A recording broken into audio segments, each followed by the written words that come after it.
Il y a un secret pour être créatif. Et ce secret, bien les orateurs précédents en ont déjà parlé, c'est d'être comme un fou du roi. C'est-à-dire d'être impertinent, d'être audacieux, comme le fou du roi, de remettre en question l'ordre établi. Et peut-être la meilleure manière d'être fou du roi, c'est d'être pleinement soi-même, en dehors de toutes les conventions. Maintenant, j'ai une mauvaise nouvelle, c'est que ça ne suffit pas. Ben non. Il y a une autre condition essentielle pour être créatif et pour réussir dans sa créativité, c'est la gestion du temps. Et je vais vous montrer à quel point le secret pour être créatif, c'est d'être un fou discipliné. Il y a 15 ans, j'ai quitté mon métier. J'étais rédacteur en chef de plusieurs magazines pour enfants. Et j'ai pourtant quitté parce que j'avais un rêve. Je voulais devenir auteur et illustrateur de livres pour enfants. J'étais tellement... Ça faisait tellement longtemps que j'attendais ce moment-là que j'ai décidé de prendre une année sabbatique.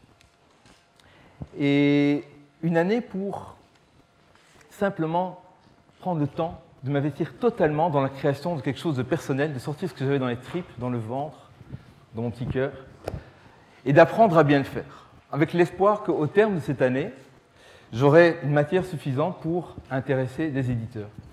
Et je me rappelle très bien le premier jour, c'était en septembre 2000, j'étais dans mon bureau, tout excité, et j'avais tellement la tête pleine d'envie de faire de choses pendant cette année-là que j'ai pris une grande feuille de papier et j'ai fait ce que vous faites peut-être dans vos cours, un mind map, une carte mentale avec toutes les idées de ce que je voulais faire. Alors, j'ai écrit inventer des histoires, mettre en image des épisodes de ce que j'avais vécu comme enfant,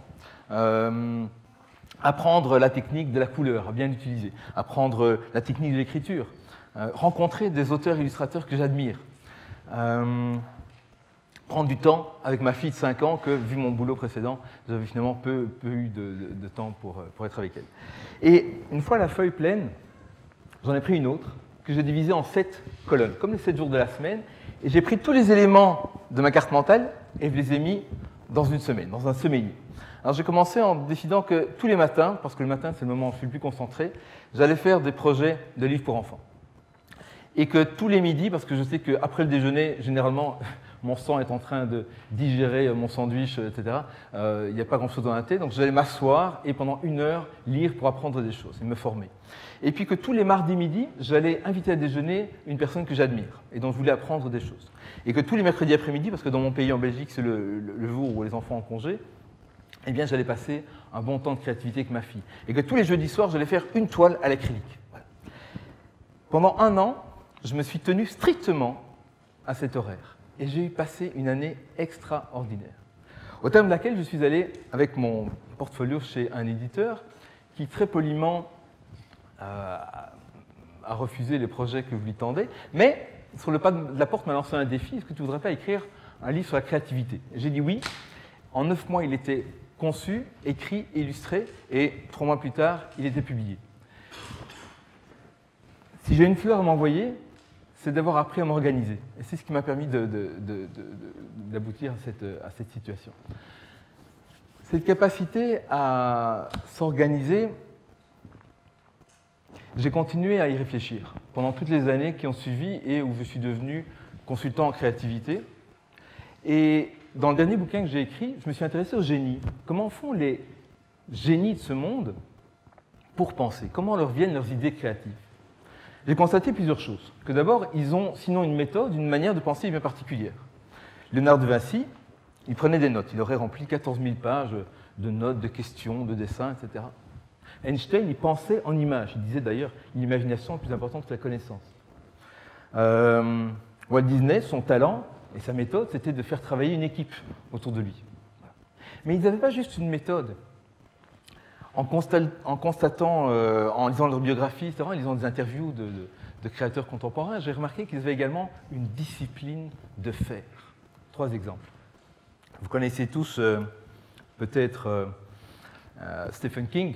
je dis peut-être certainement, qui a une production immense, eh bien Stephen King, il écrit 10 pages par jour. Moi, je fais parfois des pompages le matin, comme ça pour être en forme. Là, lui, c'est comme des pompages, il fait 10 pages par jour. Tommy Ungerer, qui est un immense auteur-illustrateur d'origine alsacienne, de livres pour enfants, et lui, c'est le bohème par excellence. Il est hirsute, comme ça, il avait des longs cheveux avant, il vit dans une ferme en Irlande, et il s'astreint à minimum 8 heures à sa table de dessin par jour, de dessin pur.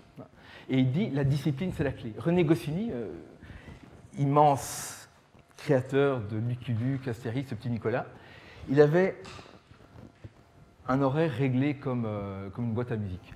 Tous les matins, à 9h pile, il se mettait devant sa machine à écrire, il faisait ses scénarios de bande dessinée.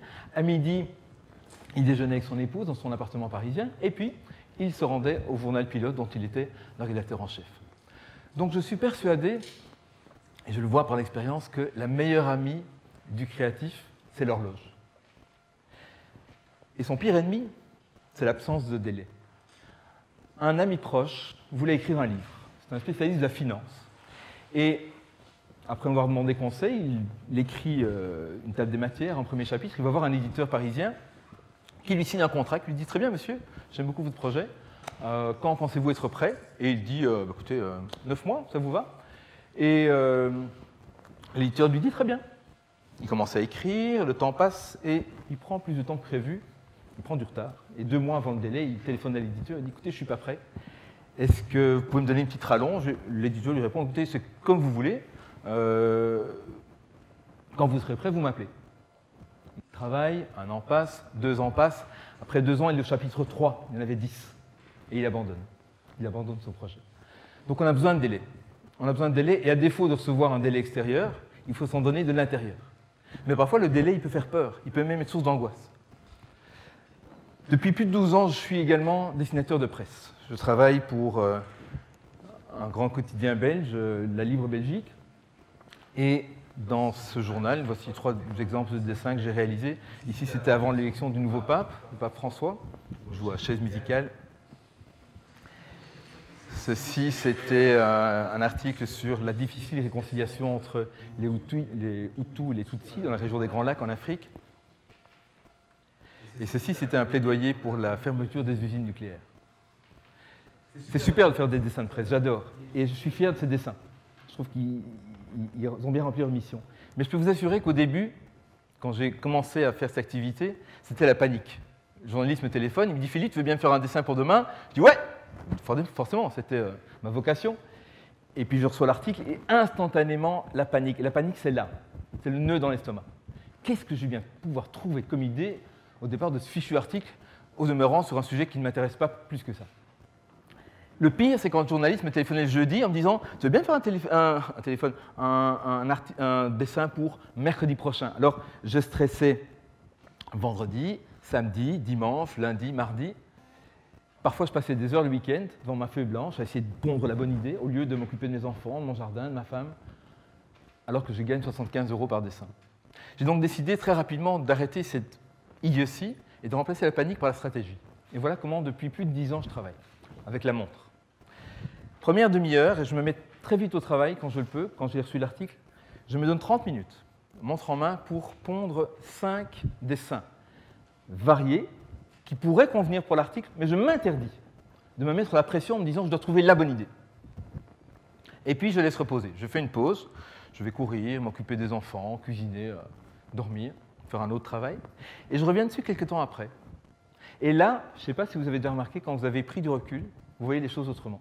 L'idée que je trouvais intéressante ne l'est pas tellement.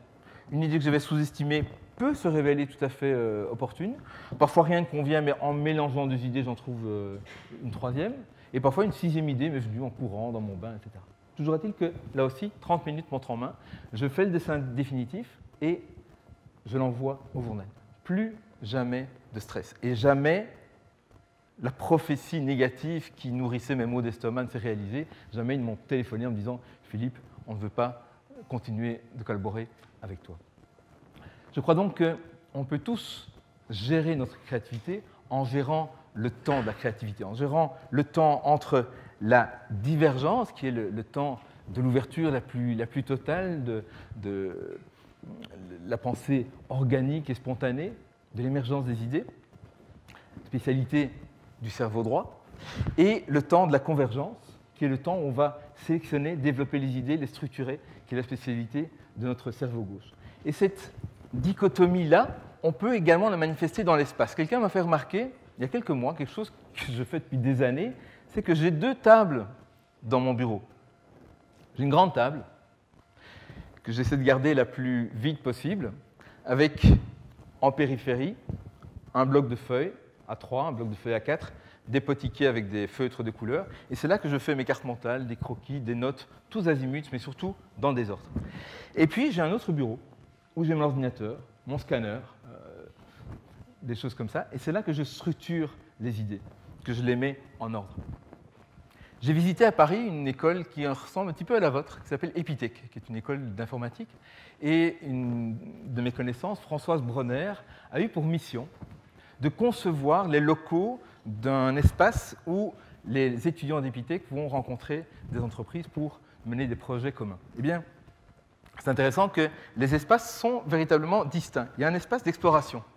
À l'entrée de ces locaux, vous voyez cette salle où il y a bibliothèque, DVD, ordinateur, etc. De quoi se nourrir du monde extérieur, que ce soit dans la discipline exacte sur laquelle, sur le sujet dont on s'occupe, ou bien sur d'autres sujets. Et puis il y a une salle de brainstorming. Alors celle-là, elle est un peu particulière, elle a une forme entre le cercle et l'hexagone, comme ça. Il y a des tables et des chaises mobiles, on peut écrire et dessiner sur les murs. C'est la salle où on produit les idées tous azimuts.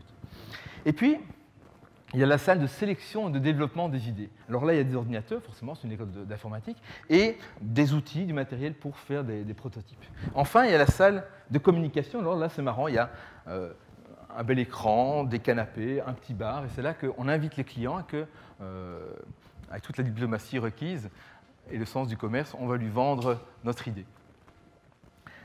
Donc si vous aussi, vous avez envie d'être créatif, n'attendez pas d'avoir un grand projet. Moi, ce que je vous propose en conclusion, c'est de discipliner votre créativité et de la mettre à l'agenda. 3 petits trucs très simples que vous pouvez appliquer presque tout de suite. Après mon intervention, c'est la pause. Allez parler à un inconnu, et je crois que la salle regorge de rencontres potentielles intéressantes. À vous de voir vers qui vous irez. Quand vous rentrerez chez vous tout à l'heure, prenez un autre chemin et perdez-vous volontairement. Vous découvrirez ainsi peut-être un coin nouveau près de chez vous que vous ignoriez. Vous faites la même chose quand vous faites votre footing, je le fais. Ma femme téléphone parfois presque à la police parce que je mets 2 heures au lieu d'une demi-heure, mais c'est comme ça que j'ai découvert des nouveaux coins. Enfin, si vous allez faire vos courses demain ou après-demain, quand vous serez au magasin, achetez un aliment que vous ne connaissez pas encore, quitte à changer de marque de spaghettis. On l'a dit précédemment, il faut pouvoir oser le changement et le provoquer dans sa vie pour ne pas être victime de la routine. Je crois que le créatif ou celui qui veut l'être peut faire sienne cette phrase d'Eleanor Roosevelt et en faire sa philosophie. Faites chaque jour quelque chose qui vous fait peur. C'est exactement ce que je viens de faire devant vous et je vous en remercie. Voilà.